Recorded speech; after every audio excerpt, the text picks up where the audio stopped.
어디서부터 잘못된 것일까라는 제목으로 우리 하나님 말씀 함께 나누고자 합니다. 오늘 제가 좀 비염이 너무 심해가지고 여러분 좀 제가 찌질한 모습을 보여도 좀 이해해 주시기를 부탁을 드리고 예. 여러분들이 지금 열왕기상 묵상을 잘 해오고 계실 줄 믿습니다. 예, 그래서 이제 오늘 말씀 새벽에도 봤지만 결국은 이제 남과 북으로 나뉘어지게 됐고, 그리고 사실 북이스라엘의 이제 여로보암 왕이 되고, 그래도 이 북이스라엘이 여로보암 왕을 통해서 잘 통치가 되었으면 좋았을 텐데 그러지를 못했죠. 예, 그러지를 못하고 결국 북이스라엘도 완전히 제갈 길. 예, 그래서 자기 마음대로 성전, 그 단과 배달의 송아지상을 세우고 제사장 바꾸고 절기 바꾸고 그러다가 제단 쪼개지고 막 하여튼 병 난리가 났잖아요. 예, 또 남유다는 또 남유다대로, 아무튼 이렇게 그 이스라엘 왕국이, 구약의 이스라엘 왕국이 정말 하나님 보시기에 이 하나님 나라가 어떻게 이렇게 이 모양이 되었을까, 할 지경으로 그런 모습들이 이제 계속해서 보여지게 될 거예요. 자, 그런데 그러면 이걸 한번 생각해 보고 싶은 거예요. 열왕기가 우리에게 보여주는, 그러니까 이스라엘이 이렇게 남과 북으로 갈리게 되었고, 그리고 이스라엘이 왜 이렇게 이 지경까지 되었을지, 이 결정적인 원인을 찾는다면 이게 누구 때문일까? 누구 때문일까요? 그래서 제가 이 결정적인 원인이라고 했어요. 그래서 사실은 이 분열의 역사를 놓고 보면, 그러니까 이스라엘이 12지파가, 그러니까 이스라엘은 결국 여러 부족 지파들이 이렇게 한 공동체를 이루는 연합 국가라고 해야 될까요? 아무튼 이 연합체였는데, 공동체죠. 그랬는데 사실 그러니까 북쪽의 10지파, 그리고 남쪽으로 하면 뭐 유다하고 시몬이 될 수도 있고, 뭐 베냐민을 잃기도 하고, 아무튼 이 북쪽의 10지파와 이 남쪽의 한 2지파, 그래서 12지파인데, 근데 이 남과 북이 이게 사이가 그렇게 좋지를 않았어요. 근데 이 남과 북이 사이가 좋지 않은 이유는 우리가 이제 사사기 때부터 놓고 보면은 사실 이 북쪽으로 어떤 그 주도권을 잡으려고 하는, 이미 주도권이 있었죠. 그 한 지파가 있습니다. 그 어느 지파죠?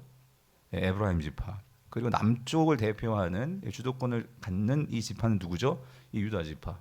그러니까 이 남쪽의 이 유다와 북의 이 에브라임이 항상 이게 서로 어떤 그 전체 이스라엘의 이 지파들의 주도권을 잡으려고 그런 서로 시기하고 그런 갈등이 있었단 말이에요. 근데 그런 갈등이 있었는데 어쨌든 이런 갈등 속에서 이스라엘이 왕을 요구했고, 그래서 사울이 왕이 됐지만 사울도 완전하게 이 남북의 그런 갈등을 통합하는 역할은 못했어요. 근데 이 남북을 그래도 이 여호와 신앙으로 통합시켜서 번성했었던 그 왕이 누구냐? 그게 누구죠? 그게 다윗이었단 말이에요. 다윗. 그래서 이 다윗 왕을 통해서, 그러니까 이 다윗 왕이 그렇게 이 남과 북의 그러니까 에브라임과 이 유다의 어떤 그런 시기와 갈등을 이 하나님 여호와 신앙으로 이 모든 갈등들을 다 잠재우고, 그래서 잘 통치해서 번영된 국가를 만들었죠. 그렇게 만들고 그의 아들 이제 솔로몬에게 그 왕권을 물려줬단 말이에요. 자, 물려줬는데 처음에 이 솔로몬은 어땠죠? 잘했죠.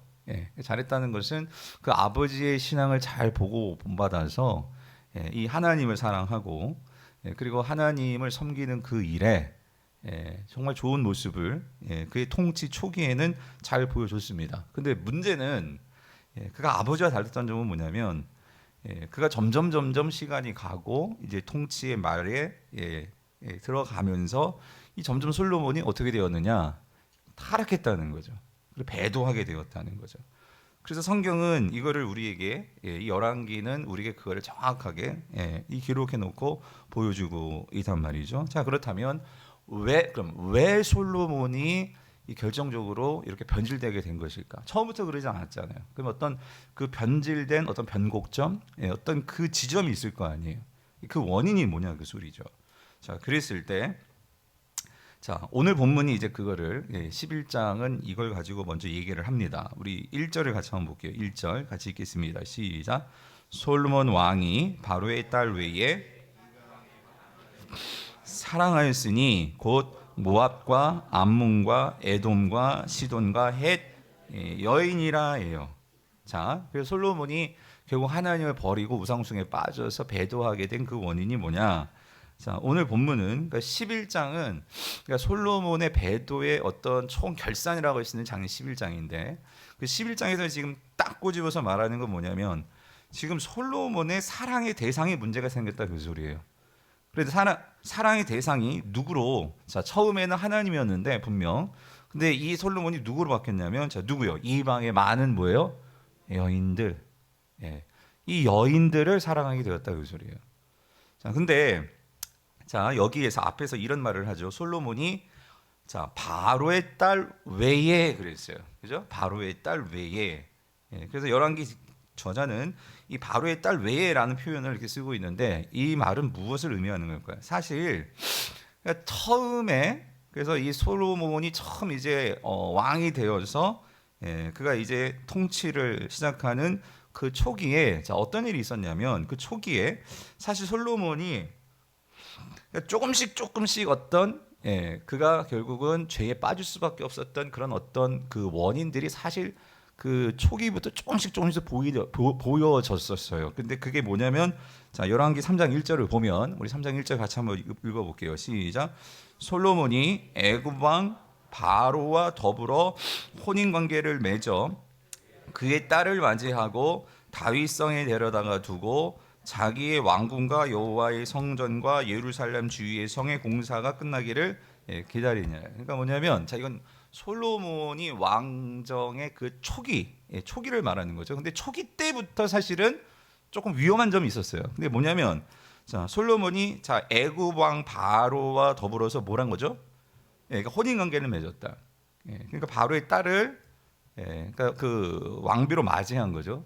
근데 여러분 이게 사실 그 당시 최강국은요, 이 고대 근동 지방에서 애굽이었습니다. 그러니까 애굽의 바로 왕이 자신의 딸을 내줄 정도였다면, 그러니까 이 이스라엘이 그 당시 애국과도 그렇고 그 당시 나라들을 볼 때 그만큼 영향력이 있었다는 거예요. 그죠? 결코 약소국이 아니고 이 이스라엘은 애굽이 볼 때에도 뭔가 중요한 어떤 그러한 그 애굽의 입장에서는 어떤 좋은 것들을 얻을 수 있는 그러한 위치에 있는 그런 상황에서 그러니까 이 솔로몬에게 딸을 준 거고 또 솔로몬은 자신의 처음 정치적인 기반이 약할 수 있는 그때의 애굽과 이 관계를 맺으니 외교적으로도 그렇고 그의 어떤 그 왕권도 그렇고 정치학적으로 보면 자, 그런 상황에서 이제 그 애굽 왕의 딸 바로의 딸과 결혼을 맺은 거예요. 그래서 초창기에 보통 왕들이 서로 다른 나라의 어떤 그러한 그 결혼 관계로 어떤 외교 관계를 맺는 것은 이게 당시 외교적인 방법이었죠. 그러니까 지금 솔로몬이 바로의 딸과 이렇게 결혼을 한 것은 근데 하나님의 입장에서 신앙적인 입장에서 보면 이거 해도 되는 거야 안 되는 거야? 왜요? 하나님은 율법에 분명히 말씀하셨어요. 뭐라고? 이방 여인들과 혼인하지 말라라고 말씀을 하셨습니다. 그 이유는 뒤에서 말씀드릴게요. 자, 그랬는데 자, 이게 우리의 신앙의 딜레마예요. 우리가 세상에서 살다 보면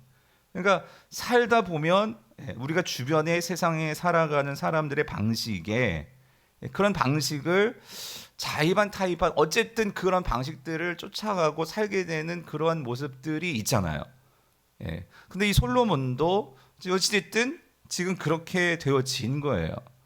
근데 이게 정말 그러니까 이 여인을 진짜 사랑하고 이 여인이 없으면 못 살아요 그런 게 아니라 정략적으로, 그죠? 초기에는 분명히 이거는 외교적인 그 당시 많은 나라들이 힘 있는 나라들이 서로 그런 국가적으로 외교적으로 했던 그런 일상적인 그런 결혼의 모습인 거예요. 이제 그거를 한 거예요. 자, 한 건데 문제는 뭐냐면 오늘 보면 다시 1절로 돌아와서 뭐라고 말하고 있냐면 솔로몬 왕이 바로의 딸 뭐예요? 외에 이게 나오는 거지. 외에 자, 어떻게 했냐면 이방의 많은 여인을 뭐하였다? 사랑하였다. 사랑하였다. 맨 처음에 애굽의 바로 왕의 딸을 사랑한 건 아니었어요. 그죠? 근데 지금 그렇게 이방 여인을 만나서 결혼을 했고 애굽의 바로의 딸. 그리고 나서 솔로몬이 어떻게 되었죠? 잘 나갔죠, 한마디로 세상말로 말하면. 돈도 많아지고 명예도 많아지고. 그러면서 자, 어떻게 되었냐면 이게 어떤 정략적인 결혼이 아니고 여기에서 이 사랑하다라는 이 단어 있잖아요. 이 아하브라는 히브리어는 이것은 어떤 대상에 대해서 내가 강한 애착을 갖고 그리고 그것을 소유하려고 하는 어떤 이런 정신적인, 이게 종교적으로 될 수도 있고요, 어떤 성적인 욕망의 투사가 이 아하브라는 단어예요. 사랑하다라는 거예요.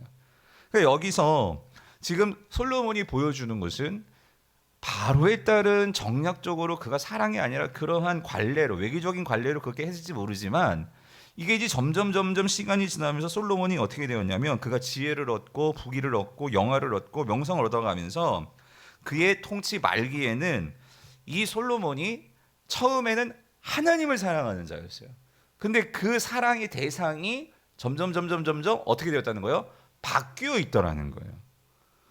그래서 여러분, 이 솔로몬이 자 이렇게 하나님을 사랑했던 이런 솔로몬이었는데 그가 분명히 우리가 아까 봤던 출애굽기가 아니라 열왕기상 3장 3절을 보면 거기 분명히 뭐라 나와 있냐면 솔로몬이 여호와를 사랑하여라는 이 단어가 나와요.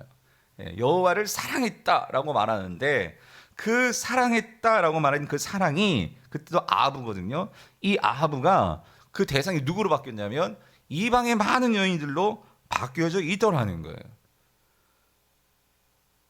그런데 왜 이렇게 되었을까? 오늘 보면 2절이 분명히 이렇게 얘기를 합니다. 2절을 같이 한번 읽어볼게요. 시작.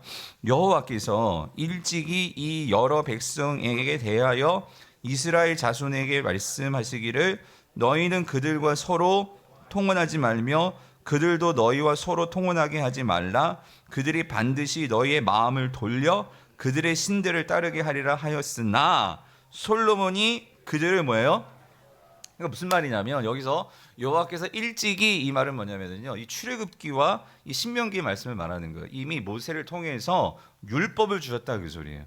그래서 그 율법에 뭐라 나왔냐면 특별히 자 신명기 7장 3절 4절을 보면 거기서 분명히 이방인들과 결혼하지 말라라고 하나님께서 분명히 말씀을 하셨거든요. 출애굽기에도 34장 16절을 보면 거기도 분명히 말씀을 하셨거든요.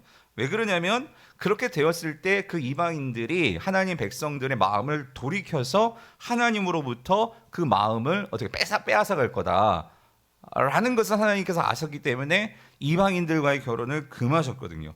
그런데 그 말씀을 솔로몬이 몰랐을까요? 알았어요. 알았을 거예요. 그런데 그렇게 말씀하셨으나 뭐예요? 그 솔로몬이 그들을 뭐했다? 사랑하였다. 그죠? 사랑하였다. 그래가지고 이게 어디까지 가느냐? 오늘 3절입니다. 3절. 우리 3절 읽어보죠. 시작. 왕은 후궁이 700명이요. 첩이 300명이라. 그의 여인들이 왕의 마음을 돌아서게 하였더라. 이게 여러분 이방 여인뿐만 아니라 물론 여기 유대 여인도 있었겠지만 어쨌든 근데 성경이 볼 때 지금 이 솔로몬이 정상이라는 거예요, 비정상이라는 거예요? 이건 비정상도 그냥 비정상이 아니라 만약에 솔로몬을 지금 말하면은요 이렇게 말할 수 있을까요? 이게 완전히 그러니까 뭐라고 해야 될까요? 중독에 빠진 거예요. 성적 욕망 중독에 빠진 거죠, 여러분. 예. 아니 여러분 왕이 그러니까 그 아내가 몇 명이라는 소리예요 도대체? 그러니까 와 이게 1000명 이게 후궁과 첩이 700과 300이에요. 그러면 진짜 본처는 어떻게 되는 거야? 이 1000명 여러분. 그러니까 이게 이 역사를 두고 1000명의 와이프를 1000명 이상의 와이프를 두는 사람이 과연 역사 속에 누구 있을까요? 예? 그 정도로. 근데 진짜 솔로몬 존재했던 왕 아니에요.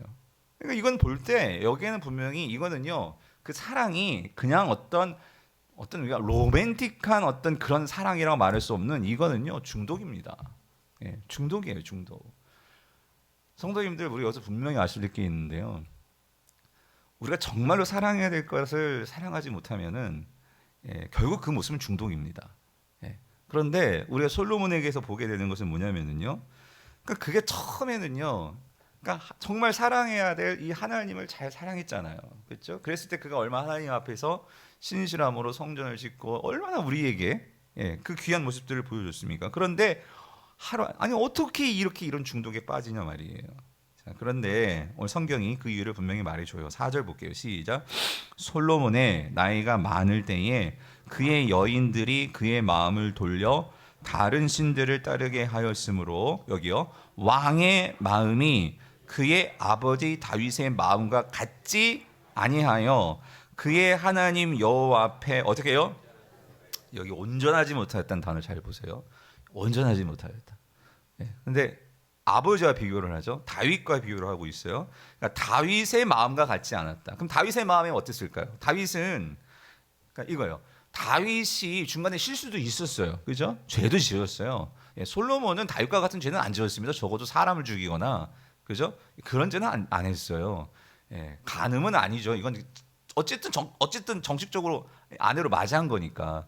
그런데 그럼에도 불구하고 다윗이 성경에서 살인죄, 간음죄, 정말 요즘 말로 말하면 진짜 이런 놈이 있을까 할 정도의 죄를 범했을지는 모르지만, 그런데도 성경은 그런 다윗의 죄를 그냥 덮어주는 그런 게 아니고요. 분명히 죄에 대해서는 하나님께서 징계를 내리시죠. 그런데 그럼에도 불구하고 솔로몬이 하나님 앞에서 성경에서 우리에게 모델로 합한 왕으로서 인정받는 그 이유가 뭐냐면 다윗은요, 뭐죠? 처음부터 끝까지 중요한 건 이거예요. 하나님 앞에서 어때였어요? 온전함을 지켰다는 거죠. 온전함을 지켰다. 그래서 적어도 여러분 이렇습니다. 다윗은요, 마음이 하나님 말고 다른 신을 섬기지는 않았습니다. 그렇죠? 다윗에게 있어서 우상 숭배였다라는 단어는 나오지 않아요. 그죠? 그 말은 뭐냐면, 그러니까 다윗이 하나님의 사랑함에 있어서 어떤 우여곡절은 있지만, 어쨌든 다윗은 한 방향을 놓고 우여곡절이었지 두 방향, 세 방향은 그렇지 않았다는 거예요. 그렇죠? 그래서 심지어 다윗 같은 경우에는요, 그가 나이를 먹고 말년에, 그래서 왕상이 이런 사건을 기록해 놓았었잖아요.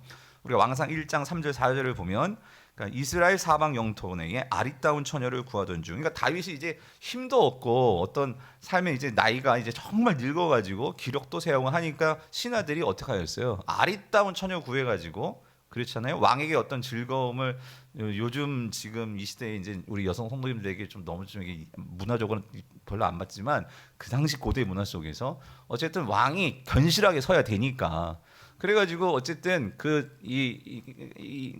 남자애 모르겠습니다. 뭐 그 열개를 올려줘야 되는지 어떤지 모르겠지만, 그 젊은 여자를 붙여가지고, 그러니까 이 나이를 먹으니까 이게 다 이렇게 노쇠해지니까요. 그래가지고 여자를 붙여줬는데, 중요한 사절이죠. 이 처녀는 심히 거기다가 어떻게 되었어요? 아름다웠는데 그가 왕을 받들어 시중을 들었으나 왕이 어떻게 해요? 잠자리는 어떻게 해요? 같이 하지 아니하였더라. 그러니까 이게 뭐 그냥 어떤 같이 하지 아니하였다라는 어떤 그 모습을 보이지만, 여기 중요한 건 뭐냐면은 솔로몬과는 다른 점이 뭐냐면, 적어도 이 다윗은 끝까지 그의 신앙에 있어서 하나님과의 관계 속에서의 그 관계를 지킬 때, 그것이 다른 사람들에게의 관계에서도 선한 영향력을 끼치는 그 온전한 모습을 보여주더라는 거예요. 이해되시죠? 그러니까 이 모든 것이 근본적으로 다윗은, 그가 겉사람, 몸은 약해지죠. 하지만 그의 마음은 항상 방향이 누구에게 있었어요? 하나님을 향해 있었다는 그 소리예요. 그런데 솔로몬이 그의 아버지와 달랐다는 건 뭐냐면, 이런 마음이 솔로몬에게는 안 보이는 거죠. 그죠? 그래서 오늘 보면 4절 다시 와요. 오늘 본문 4절에서 그가 하나님 여호와 앞에서 온전하지 못했다라고 할 때, 이게 온전하다라는 이 단어가 이 살렘이라는 이 히브리어인데, 이 살렘이라는 단어는 이 효용사예요. 이 단어의 뜻은요, 어떤 완전한 이런 뜻이거든요. 온전한. 그런데 이 의미는 이런 거예요. 어떤 양적인 개념을 말하는 거예요. 그러니까 하나님의 만약에 이렇게 저울이 있다라고 생각해 보세요. 근데 하나님께서 이 솔로몬을 저울에 이렇게 올려놓은 거예요. 올려놓았는데, 그러니까 이게 온전하지 못했다 그 소리는 하나님의 기준에 함량 미달이 되었다 그 소리예요. 함량 미달인데, 이게 왜 함량 미달이냐면, 여러분 이거예요. 지금 솔로몬에게서 뭔가 쑥쑥 빠져나가고 있는 거예요. 그러니까 하나님을 향한 사랑이 그 일정량이 있었어요. 근데 그 양이 뭔가의 구멍이 뚫려가지고 술술술 빠져가지고 다른 데로 지금 새고 있더라 그 소리예요. 성도님들, 오늘 우리가 점검해봐야 할 게 그거예요. 왜냐하면 여러분이 처음 신앙생활을 하면서, 그러니까 하나님을 향해서 우리가 정말로 예수 그리스도를 믿는다라고 할 때, 여러분, 내가 예수 그리스도를 믿는다라고 할 때 뭘 믿는 거예요? 그분의 십자가의 죽으심과 부활, 우리가 그걸 믿어서 구원을 받죠. 그거를 받는데, 그렇게 구원을 받았으면 우리가 또 한 가지, 우리가 그 예수 그리스도의 십자가의 사랑과 은혜에 정말로 우리가 믿음으로 반응한다면, 거기에서 우리의 신앙이 어떤 고백에 나와야 되냐면요, 그로부터 예수님을 믿음으로 인해서 나의 모든 사랑과, 그러니까 나의 모든 삶의 모든 것을 그분께 맡길 수 있는, 그래서 그분이 나의 뭐가 되셔야 돼요? 주님이 되셔야 돼요. 주인.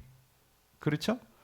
그래서 난 더 이상 내가 주인이 아니고 예수 그리스도를 나의 주인으로 모셔서, 그래서 우리가 주여, 아까도 우리가 기도하실 때 주여 외쳤잖아요. 여러분, 주여 외칠 때 뭘 생각해야 되냐면, 주여, 그러니까 여러분, 내가 내 삶의 주인이 아니에요. 그래서 주님이 오늘 밤 나를 붙들어 주셔야 돼요. 나를 책임져 주셔야 되고, 나를 만져 주셔야 되고, 나를 새롭게 해주셔야 돼요. 그러니까 우리가 그거를 정말 부르짖으면서 내가 누구인지를 깨닫는 거예요. 이제 난 주님 없으면 살 수 없어요. 그런데 솔로몬의 문제는 뭐냐면, 그러니까 주님이 분명할 때 우리는 나의 모든 삶의 모든 것이 주님께 향할 수 있는데, 솔로몬을 여러분 잘 아시지만 이 솔로몬이 그러니까 하나님의 이 저울에서 함량미달로 점점 가벼워진 거예요. 왜 가벼워졌을까? 그러니까 구멍이 뻥뻥뻥 뚫리는데, 가만 보니까 솔로몬의 그 구멍이 뭐였냐면요, 이거예요. 그는요, 하나님의 말씀을요 우습게 여겼어요. 다시 말하면 하나님 말씀에 대한 그 반응이요, 어느 순간에부터인가 점점 가벼워졌어요. 자, 이게 무슨 말이냐면, 아까 보셨잖아요. 하나님께서 분명히 말씀하셨어요. 그러니까 이스라엘의 왕인, 즉 하나님 나라의 왕은 세상 나라의 왕과 분명히 다른 왕이죠. 무슨 말이냐면, 여러분, 하나님은요 이스라엘 백성들에게 있어서 그 이스라엘 백성의 진정한 왕은 누구십니까? 하나님이시잖아요. 그러니까 사실 이스라엘 백성들에게 있어서는 왕이 필요해요? 필요 없었어요. 근데 사사기 때 우리가 다 보셨잖아요. 이스라엘 주변 나라를 보니까 그들은 다 뭐가 있어요? 왕이 있어요. 그러니까 왕이 우리를 다스려줘야지만 우리가 뭔가 잘 될 것 같아. 그러니까 세상의 방식을 보면서 이스라엘이 하나님 왕 알아요. 근데도 우리가 왕이 필요해요. 그들이 구했어요. 그랬을 때 하나님께서 어떤 면에서는 허용하셨죠. 왕을 허용하셨어요. 왕을 허용했지만 그 허용이 모든 것을 다 똑같게 이스라엘 왕도 세상 왕처럼 그렇게 주신 게 아니에요. 자, 그래서 참 이게 놀라운 게 뭐냐면, 여러분, 하나님은 우리 인간을 알아도 너무 잘 아십니다. 그래서 사실 하나님은 이스라엘이요 분명히 가나안 땅 들어가면 이들이 분명히 왕을 구할 것을 아셨던 것 같아요. 그래서 여러분, 구약에서 이스라엘 땅에 들어가기 이전에, 그러니까 이들이 지금 광야 생활을 하고 있는 이스라엘에게 하나님께서 율법을 주시잖아요.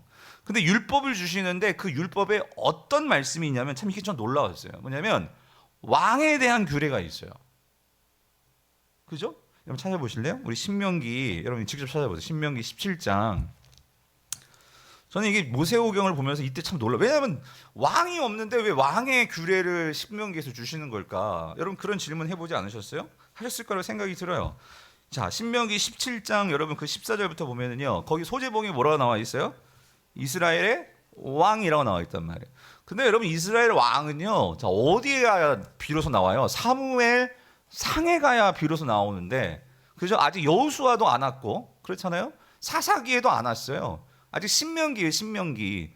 그런데 그 신명기에서 하나님께서 뭐라고 말씀하시냐면, 자, 이렇게 말씀하십니다. 14절. 네가 네 하나님 여호와께서 내게 주시는 땅에 이르러 그 땅을 차지하고 거주할 때에, 이게 하나님 아니에요? 죄송해요. 17장. 예, 제가 14장이었어요? 맞아요? 아, 제가 머리가 지금 왔다 갔다 해가지고요, 지금. 예, 제가 지금 설교를 하고 있는 건지 지금. 예, 맞죠? 17장 14절. 예. 자, 네가 내 하나님 여호와께서 내게 주시는 땅에 이르러 그 땅을 차지하고 거주할 때에, 그죠? 근데 여기 조건이 붙잖아요. 만일이에요, 만일. 그러니까 하나님은 이거를 확정 지은 게 아니었어요. 사실은 왕이 없어도 되잖아요. 하나님이 왕이시니까. 그렇잖아요. 근데 인간이라는 이 놈들이요, 이게 하나님이 보이지 않는다고, 그러니까 세상에 좋은 왕들을 보면 그 왕들이 다 우리를 행복하게 해줄 줄 아는 거예요. 근데 그래요? 아니란 말이지. 왕은 제 살구녕 말을 하느냐고 백성들을 학대하는 게 고대의 모든 왕들이었단 말이에요.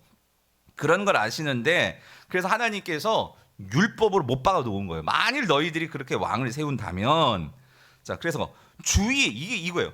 왜 왕을 원하냐면 주위의 모든 민족들 같이, 이거예요. 그러니까 여러분, 우리 애들이 말하는 게 뭐예요? 애들이 말하는 게, 부모로서 아직까지 우리가 애들은 초등학교 때 그렇고 이렇게 스마트폰 이거 안 사주고 싶잖아요. 왜 맨날 이거 들고 맨날 이럴 테니까. 그렇잖아요.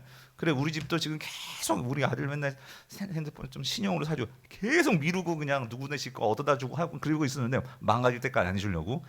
그런데 맨날 지네 친구들은 뭐 애플, 아이폰 뭘 갖고서 다, 남들은 다 갖고 있다는 거야. 그죠? 남들은 다 그러는데, 예? 왜 우리만 그러느냐? 왜 우리 집만 왜 그래? 이게 이거잖아요. 예? 남들 남편은 다 그러는데 왜 당신은 왜 그러냐는 거잖아요. 예? 그러는 것처럼 이게 이런데, 이스라엘이 그거예요. 남들은 다 나라의 왕이 있는데 왜 우리는 인간 왕이 없습니까? 이거를 하나님이 보신 거예요. 아셨던 거죠. 그래서 규정을 주신 거예요. 자, 그럴 때에는, 자, 뭐라고 그래요? 15절 같이 읽어볼게요. 시작. 반드시 네 하나님 여호와께서 택하신 자를 내 위에 왕으로 세울 것이며. 이게 뭐냐면 니네들 마음대로 왕 세우면 안 돼. 그렇죠? 눈에 보기 좋다고 해가지고 마음대로 세우다 보면 큰 코 다쳐. 그러니까 내가 정해주는 사람을 왕으로 세워야 돼. 이게 이스라엘의 법칙이죠. 다른 나라들과 다른, 그죠? 하나님께서 기름 부어줘야지만 그게 진짜 왕인 거예요. 그죠? 아무리 잘났고 힘있고 잘 나가도 내가 왕으로서이다 해도 그 왕 아니에요. 누가 인정해야 돼? 하나님 인정해야 돼요. 이게 가장 중요한 첫 번째예요. 그죠? 그리고 네 왕에게 왕을 세우려면, 자, 네 형제 중에서 한 사람을 택할 것이요. 그죠? 예, 같은 민족이어야 돼. 아무리 좀 부족하고 뭐해도 네 같은 민족이어야 돼. 그 얘기죠. 그래, 타국인을 네 위에 세우지 말 것이며. 그 다음 잘 보세요. 여러분 읽어보세요. 16절 시작. 병마를 맞은 왕중. 이게 무슨 말이냐면, 이 병마는요, 그러니까 그 당시에 어떤 애국 전차를 생각하시면 돼요. 말을 끄는데 말들이 이렇게 전차. 이건 결국 국방력이거든요. 왕들이 어떤 국방력을 잘 키우려고 막 그러는데, 이스라엘은 그러지 말라는 거지. 그는 병마를 많이 두지 말 것이요. 왜? 병마를 많이 갖게 되면 결국 이스라엘이 누구를 의지하게 될까요? 하나님을 의지해요? 병마를 의지하죠. 인간의 힘, 국방력 이런 것들을 의지하게 된단 말이에요. 하나님 나라는요, 그런 나라가 아니에요. 누구를 의지해야지 승리할 수 있는 거예요? 하나님만을 의지해야 돼요. 하나님만을. 그죠? 그래서 애굽으로 돌아가지 말 것이며. 왜? 그런 힘들을 구하기 위해서 힘 있는 나라 쫓아가지 말아라, 그 소리예요. 자, 그 다음에 보세요. 17절 읽어보세요. 시작. 그에게 아내를 많이 두어 그의 마음이 어떻게 해요? 미혹되게 하지 말 것이며. 그죠? 그러니까 여기 분명히 나오죠. 아내를 어떻게 해요? 많이 두지 말라고 하는데, 여러분 아까 봤죠? 솔로몬의 아들이 몇 명이에요? 1000명이 넘었단 말이에요. 1000명이. 그렇잖아요. 그리고 또 뭐라고 말해요? 그 다음에 뭐를? 은금을, 자기를 위하여 은금을 어떻게 해요? 많이 쌓지 말아라. 그러니까 여러분, 은금 많이 쌓아 놓게 되면 어떻게 될까요? 교만해집니다. 그리고 하나님 의지하는 게 아니라 이 은금 의지하게 된단 말이에요. 그러니까 그거 쌓아 놓지 말아라. 그럼 해야 할 일은 뭐냐면, 이거는 해. 이거 하나만 하면 돼. 그러면 18절 같이 읽어볼게요. 시작. 그가 왕위에 오르거든 이 율법서의 등사본을 레위 사람 제사장 앞에서 책에 기록하여. 여기 19절. 평생에 자기 옆에 두고 읽어 그의 하나님 여호와 경외하기를 배우며 이 율법의 모든 말과 이 규례를 지켜. 어떻게 해요? 이거였어요. 왕은 이 하나님의 율법, 그것을 등사해서, 그러니까 손으로 필사했겠죠. 그걸 해가지고 그거를 내 어디다 두래요? 예? 옆에, 바로 옆에 그걸 두고 끊임없이 읽으면서. 그래서 왕은요, 이스라엘의 왕은요, 하나님의 마음을 알아서 그 하나님의 마음을 백성들에게 보여주고 하나님의 갈 길로 인도해주는 보이지 않는 그 하나님을 보여주는 신적 대리 통치자가 왕이었습니다. 이스라엘의 왕이었어요. 하나님을 보여줄 수 있는, 그러니까 뭐로 보여줘요? 자신의 삶으로. 그러니까 자신의 그 정치로 보여주는 삶을 사는 게 왕이었죠. 예. 자, 그런데 자 보십시오. 이 지금 솔로몬의 문제는 뭐냐면 이 하나님의 말씀을 처음에는 기억해서, 그러니까 처음에는 하나님께 나아가서 하나님, 나는 어린 아이입니다. 하나님 도움 없으면 내가 재판도 할 수 없고 통치도 할 수 없고 아무것도 할 수 없습니다. 나를 도와주십시오. 그랬던 게 솔로몬이었는데, 그것을 보시고 하나님께서 그 솔로몬을 축복해 주셨죠. 그렇죠? 그 하나님 앞에서 어린아이와 같이 납작 엎드려서 하나님 구하고 하나님 찾는 이 솔로몬에게 지혜를 주셨고 부를 주셨고 명예를 주셨어요. 그러면 그거 갖고 뭐 하라고? 잘 하나님의 백성들 돌보라고. 자, 그런데 어떤 일이 벌어졌습니까? 열왕기상 10장을 보세요. 10장에 보면 거의 16절을 보시면 자, 이렇게 나와요. 솔로몬 왕이 자, 쳐서 느린 금으로 큰 방패 어떻게 해요? 200개를 만들었고, 또 그 방패에 든 금이 600세겔이며, 또 쳐서 느린 금으로 작은 방패 몇 개요? 300개를 만들었고, 매 방패에 든 금이 300만 원인데 왕이 이것들을 레바논 나무 궁에 두었더라. 21절 읽어보세요. 시작. 솔로몬 왕이 마시는 그릇은 다 뭐예요? 금이요. 레바논 나무 궁의 그릇들도 다 정금인데, 자, 뭐가 없어요? 음은 쓰지도 않아. 여러분, 그러니까 여러분 여기서 뭐를 보여주는 거예요? 솔로몬이요, 여러분 방패는요 금으로 만들 이유가 없어요. 여러분 전쟁 나가서 싸우는데 금방패에 후드리면서 뭐 금자랑할 거예요? 아닌데, 이 솔로몬이 금이 얼마나 많은지 그걸로 방패를 만들고, 심지어 자기 밥그릇 모든 게 다 뭐예요? 금이에요. 금. 은은 밥그릇에 치지도 않아. 근데 하나님께서 뭘 자기를 위해서 뭘 많이 쌓아두지 말라고요? 은금. 자, 그랬는데 이것뿐만이 아니죠. 자, 26절을 보니까요. 26절을 읽어보세요. 시작. 솔로몬이 병거와 마병을 모음해 병거가 1,400대요 마병이 12,000명이라 병거성에도 두고 예루살렘 왕에게도 두었습니다. 이게 무슨 말이에요? 하나님께서 분명히 네가 왕 되면 자, 뭘 많이 두지 말라고 했어요? 네, 마병을 많이 두지 말아라. 마병, 병거 똑같은 말이에요. 자, 마병, 병거 이 똑같은 말인데 이거 많이 두지 말라고 했는데 솔로몬이 이게 많아졌다 그 소리예요. 이건 축복이죠. 하나님께서 주신 축복이잖아요. 근데 문제는 뭐냐면 이것뿐만 아니라 또 하나 아까 봤죠 우리가. 자, 11장 3절에서 여기 또 걸리는 게 뭐냐면 그의 아내들이 너무 많았잖아요. 그러니까 여러분 아까 신명기 말씀, 우리가 보았던 신명기 17장에 나오는 모든 말씀에 왕이 하지 말아야 할 거 다 걸려 안 걸려? 다 걸리는 거야. 그러면 여기서 우리가 분명히 알 수 있죠. 왜 여기 다 걸리게 되었을까? 뭐가 빠진 거예요? 우리가 아까 봤죠? 우리가 그 아까 18절 19절 말씀 뭐예요? 하나님의 율법책을 등사해서 어디에 두라고? 네 옆에. 솔로몬의 인생에서 뭐가 빠져나가냐면 하나님의 말씀이 빠져나갔어요. 하나님의 마음을 알고, 그러니까 여러분 이거예요. 보이지 않는 하나님을 알 수 있고 하나님의 음성을 듣기 위해서는요, 그러니까 그 당시나 이 당시나 여러분 우리가 뭘 통해서 하나님의 그 음성과 하나님의 마음을 알 수 있습니까?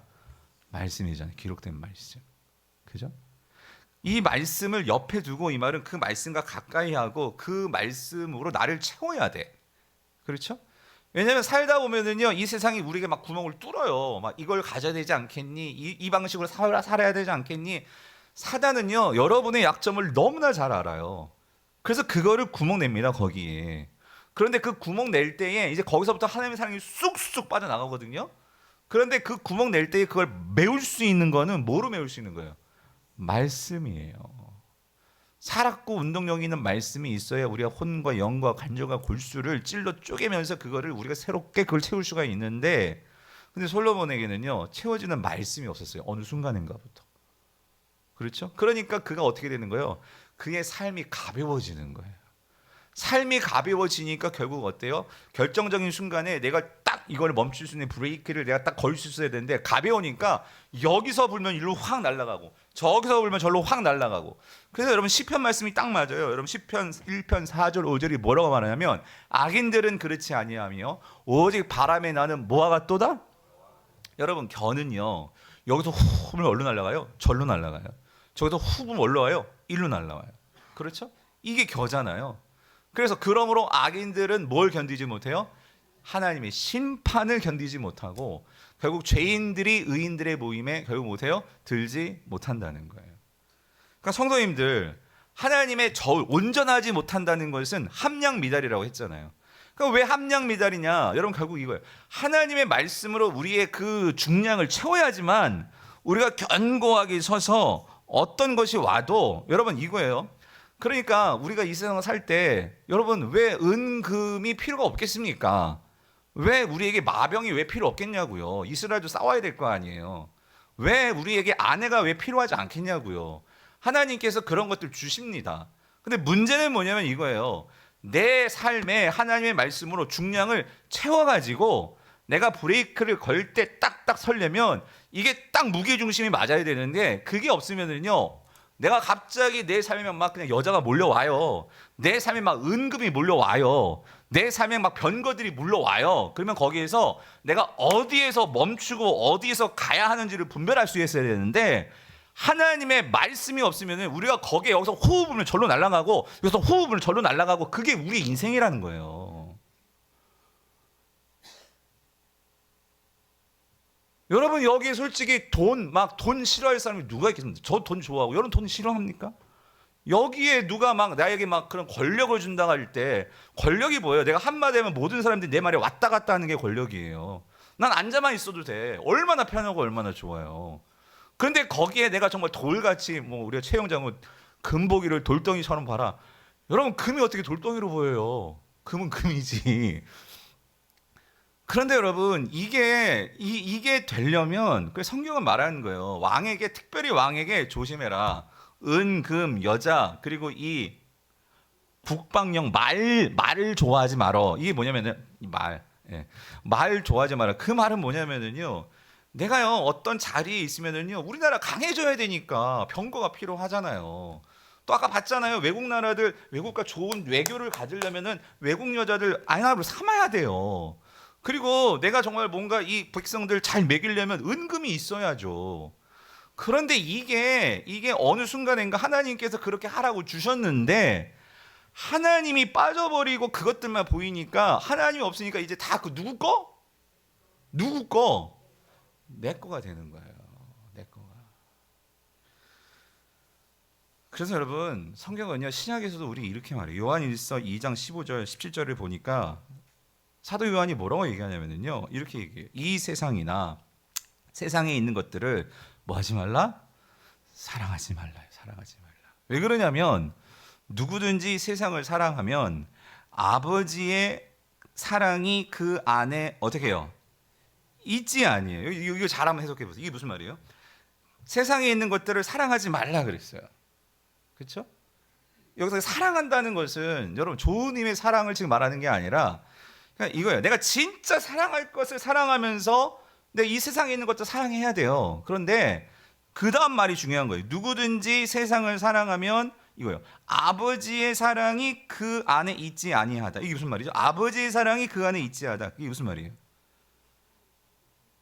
여러분 이거를 잘 분별하셔야 돼요. 이 말은 뭐냐면, 그러니까 하나님을 향한 사랑이 내 안에서 있지 않게 되는 순간이 있다, 그 소리예요. 다시, 그 무슨 말이냐면, 내가 하나님 사랑하고 있어요. 내 하나님 자리가 분명히 있어요. 있는데 내가 이 세상의 것들이 내 안에 들어와요. 세상의 것들이 살다 보면 세상 것도 눈으로 보잖아요. 귀로 듣고 만지고 하다 보면 그런 것들이 내 마음에 들어오잖아요. 그렇죠? 처음에는 그냥 나에게 그런 것이 원치 않은데 그냥 내게 올 수도 있어요. 근데 왔기 때문에 그걸 갖고 내가 한번 써보는 거예요. 써보니까 너무 좋아.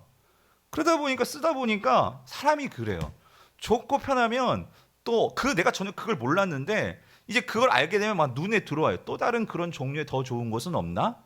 하면서 우리가요, 그릇도 맨 처음에는요 그냥 밥만 담으면 밥그릇이에요. 밥그릇. 근데 밥그릇을 누가 좀 괜찮은 무슨 뭐 이렇게 메이크, 여러분들이 좋아하는 그런 밥그릇 있잖아요. 무슨 뭐 있어요 요즘은. 옛날에는 포트메리오 뭐 이런 거 있잖아요.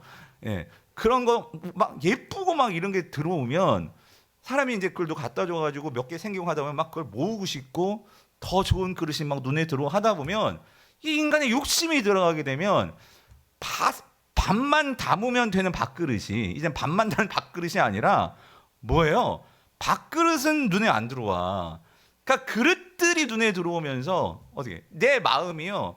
그러니까 아버지의 사랑이 그 안에 있지 않는단 말은 뭐냐면 맨 처음에는 하나님의 은혜로 나에게 주신 거예요. 얼마나 감사해. 하나님을 향한 마음이 더 컸어요. 그 밥그릇보다. 그런데 이 하나님에 대한 감사가 점점 다른 그릇들이 많이 눈에 들어오면서 관심을 갖다 보니까 그래서 막 여기저기 찾고 남의 집에 가도 다 밥그릇만 보여. 찬장에 있는 밥그릇, 밖에 나오는 밥그릇, 밥상에 올라오는 밥그릇만 보이니까 그때부터는 뭐가 안 보여요? 하나님의 은혜가 안 보인단 말이에요. 그 말이란 말이에요. 그래서 이는 세상에 있는 모든 것이 뭐예요? 육신의 정욕과 안목의 정욕과 이생의 자랑이니 아버지께로부터 온 것이 아니요 세상으로부터 온 것이다. 그랬어요. 이게 무슨 말이냐면 그러니까 세상으로부터 온 것들은 우리가 조심해야 되는데 이게요 우리의 육신의 정욕, 이 로마서 말씀 보고 계시죠? 죄된 본성을 너무나 잘 그것을 부추겨요. 뿐만 아니라 안목의 정욕, 뭐냐면 얼마나 세상에 우리 눈이요 이 애들도 알아요. 뭐가 예쁘고 뭐가 안 예쁘고. 그래가지고요 그 알록달록 너무 잘 알아요. 그러니까 눈에 보이는 것에 우리는 끌려. 그렇잖아요? 그러니까 눈에 보이는 것에 끌리니까 하나님이 주신 본판도 막 뜯어 고치려고 하는 거고 그렇게 안달을 내는 거잖아요. 왜? 눈에 사람들이 그렇게 좋아하니까. 그리고 뿐만 아니라 여기 그다음 이생의 자랑, 이게 뭐냐면요 별거 아니에요. 뭐냐면 이거 뭘 자랑하냐면 그러니까 우리 생활에서 우리가 만나게 되는 것들, 그게 뭐예요? 옷 자랑, 가방 자랑. 그러니까 요즘엔 뭐 스마트폰 자랑, 그러니까 다 생활에서 이제 그런 거 아니겠어요? 우리 관심이 다 거기 머물러 있다는 거예요. 그런데 10절 뭐라고 말해요? 이 세상도 그 정욕도 다 어떻게 돼요? 이 지나간다는 거예요. 여러분 이걸 기억하셔야 돼요. 처음에는 여러분 예전에 제가 지금 벌써 언제예요? 내가 아까 포트멜을 왜 말했냐면 예전에 있을 때 미국에서 이제 공부하던 목사님들이 그 사모님들이 얼마나 고생하면서 얼마나 뒷바라 하자고 얼마나 그랬어요. 그러다 나중에 한국 들어올 때는요 꼭 뭘 이렇게 장만해 오시냐면요 그릇들을 장만해 가더라고. 근데 왜 그러냐면 미국이 그때 지금은 뭐 포트멜은 좀 쓰는지 안 쓰는지 모르겠는데 그때는 미국은 되게 쌌어요. 그러니까 그걸 막 그냥 박스씩을 막 사갖고 들어가시더라고요. 그런데 여러분 지금 만약에 그거 펼쳐놓고 보면은요 내가 봐도 요즘은 그런 거 안 쓸 것 같아. 요즘은 알록달록 심플한 그릇 이런 거 모르겠어. 레트로 좋아하시고 옛날 거 좋아하시는 분들은 뭐 그런 거 좋아하실지 모르겠지만 요즘 젊은 사람들이 신혼 뭐 이렇게 결혼하고 하면 그런 거 안 쓸 것 같아 나는. 그렇지 않나요? 써요. 제가 남자다 보니까 그릇 잘 몰라서 그런가 봐요. 쓰는구나 아직까지도. 우리 장로님 포트멜이 뭔지 모르시죠? 모르는 게 정상이에요. 여자분들 아시죠? 이거 아시잖아요. 그러니까 저도 그래서 알았어요. 포트멜이 뭔지를. 포트멜은 맞죠? 아무튼 자 그런데 다 지나간다는 거예요. 여러분 항상 새로운 거 나오잖아요. 그렇죠? 그럼 맨날 포트멜 하면서 여러분 그렇게 살 거예요? 그런데 뒤에 오직 하나님의 뜻을 행하는 자는 어때요?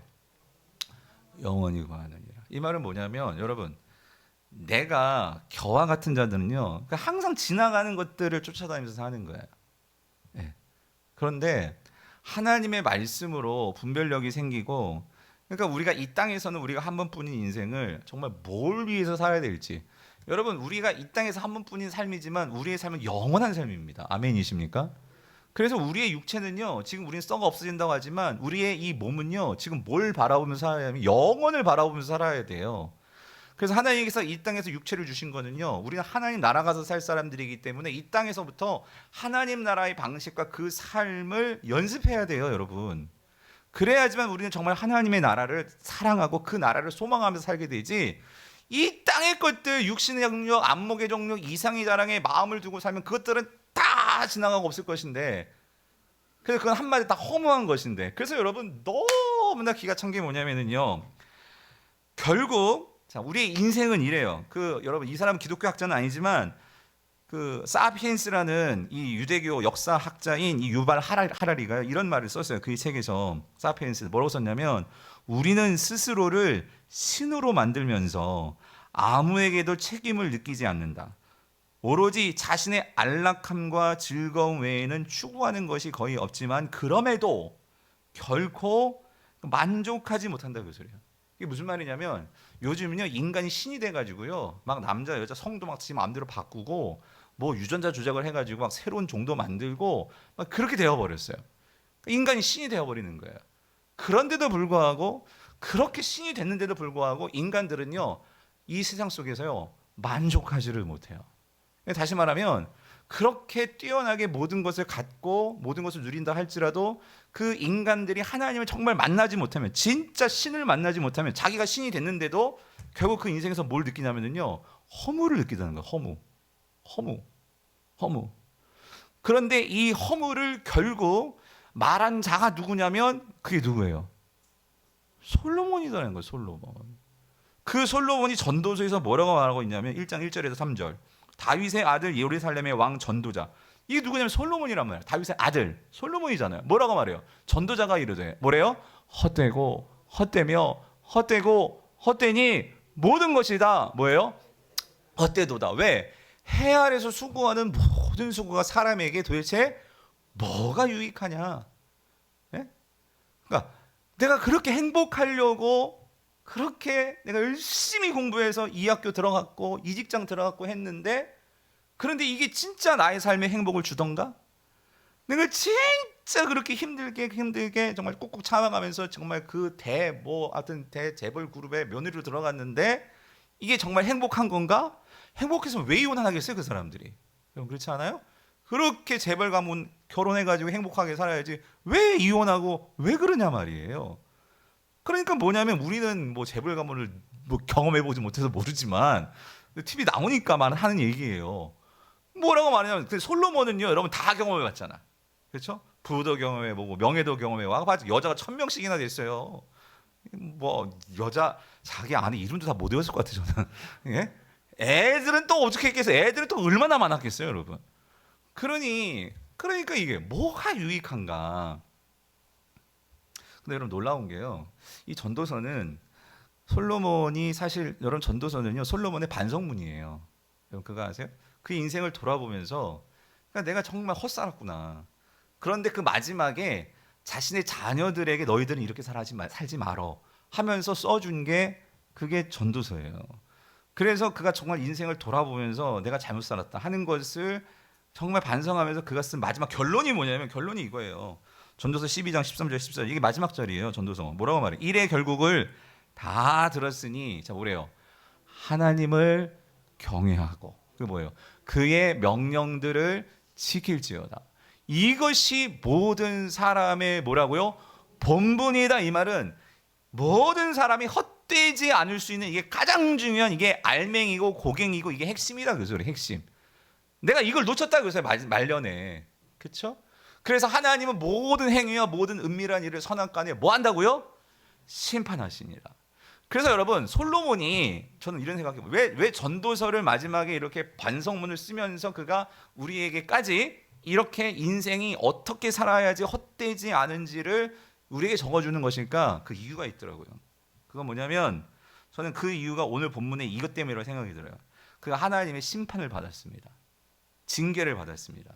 어떤 징계를 받았냐면 오늘 왕상 11장 10절 13절이에요. 자, 같이 한번 읽어볼게요. 시작. 이 일에 대하여 명령하사. 그게 뭐냐면 하나님 우습게 여기고 말씀 정말 다 잊어버리고 그렇게 살아가지고 자기 마음대로 산 이 일에 대하여 하나님께서 말씀하시는 거예요. 뭐라고 말해요? 다른 신을 따르지 말라 하셨으나 그가 여호와의 명령을 어떻게 하셨어요? 지키지 않았으므로. 그래서 여호와께서 어떻게 해요? 솔로몬에게 말씀하시는데 뭐라고?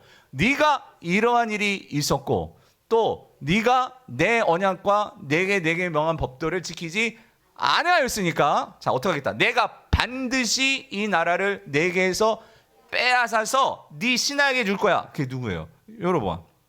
여로보암에게 줄 거야. 근데 12절 그러나 네 아버지 다윗을 위하여 내 세대에는 이 일을 행하지 아니하고 누구? 네 아들의 손에서 어떻게 해요? 빼앗겠다 이거예요. 저는 이거를 이렇게 들었을 때 여러분 이거예요.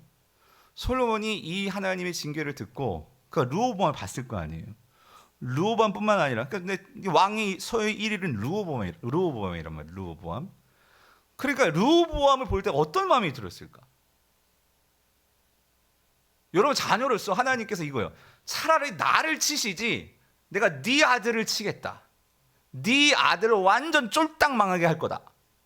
이런 말을 들었다면 여러분 어떠실 것 같아요? 부모의 마음으로서. 에? 아, 다행이다. 나는 괜찮다. 여러분, 그럴 부모 있으세요? 내가 이걸 보면서 만약에 하나님이 너 똑바로 목회 안 하면은 널 칠 거야가 아니라 한결이를 칠 거야? 만약 그러면 내가 아들을 볼 때 어떤 마음이었어요? 정말 죽을 때가 지옥이었을 것 같아요. 저 아들. 그래서 저는요, 행여라도 조금이라도 하나님의 긍휼을 받을 수 있도록, 예? 내 아들 때 후손들이 똑바로 살 수 있도록 뭘 써준 거예요? 뭘 써줬어요? 전도서를 써준 게 아닌가. 난 어떤 면에서 헛살았거든? 근데 너는 그렇게 하면 안 돼. 여호와를 경외함으로 너의 삶에 너의 본분은 하나님이 돼야 돼. 하나님이. 이거를 써줬는데 여러분 보세요. 아버지가 직접 보여주지 않으면은요, 아무리 말로 해도 그 아들은 뭘 생각해요? 아버지의 그 모습 그냥 그게 박히는 거예요. 그랬더니 르호보암도 뭐 누구의 누구 아들이에요? 예? 그러니까 그 모습 그대로예요. 아버지가 그렇게 건축하고 막 그렇게 했던 거 보니까 나도 어떻게 해야 돼? 열심히 막 건축해가지고 그리고 열심히 군대 세우고 열심히 어떻게 해야 돼요? 그렇게 은금 모아가지고 그래서 나중에 이 르호보암은 놋방패를 만듭니다. 금방패는 안 되니까 놋방패를 만들어가지고 막 그걸 가지고 자랑하려고 하고 그게 왜 그러냐면 뭐 그런 그나물에 뭐 그런 거 있죠. 예. 그러니까 그 아버지가 본 그대로 그게 그냥 나오는 거예요. 예. 성도님들, 그래서 우리가요 이걸 생각해 보셔야 돼요. 우리가 애들 뭐라고 할 게 아니라 어디서부터 잘못된 건가. 그러니까 나부터 보셔야 돼. 그러니까 얘가 어디서부터 잘못됐는가가 아니에요, 여러분. 지금 나하고 내 남편하고 아내하고, 그러니까 부모로서 우리 교회도 마찬가지예요. 우리 귀한 중직자들도 계시고 장로님도 저도 계시고 우리 청년들도 계세요. 아, 요즘 애들 왜 그래? 그게 아니고요. 우리가 신앙의 앞선 세대로서 우리가 어디서부터 잘못된 건가? 예? 내가 무엇에부터 잘못된 건가? 왜냐하면 다 그걸 보고 자란 거예요. 예.